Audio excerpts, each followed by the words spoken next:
Eddie Tabash from Beverly Hills, California. You mentioned in your opening speech about the importance of miracles in Jesus' ministry, and apparently you did so to demonstrate his need to give an evidentiary proof of his divinity beyond the laws of nature. Otherwise, why would he perform miracles? If our entire salvation is dependent upon accepting Jesus, why does God act in such a hidden fashion today? Why not 2,000 years later give us miracles? Part a few oceans, fire and brimstone a few cities, maybe a few flaming chariots.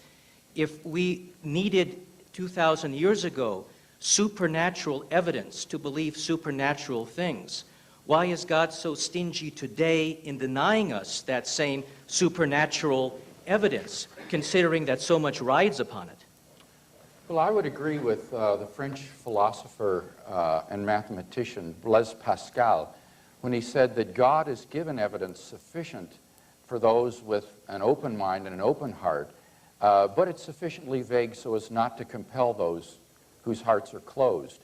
Certainly, God could write in skywriting across the sky, I exist, repent or perish, something of that sort. Or on every atom he could write, created by God. Vote Republican. Yeah. But I don't think that God's under any sort of obligation to offer these kinds of coercive evidences. I think that the evidences he has given are sufficient for someone who's willing to look at them with an open mind and an open heart.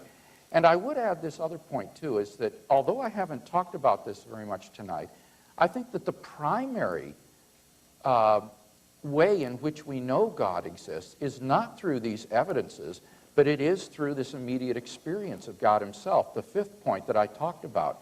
For those who are genuinely seeking God, I believe God will make his existence evident to them. So there is a sort of interior way to God in addition to these exterior proofs.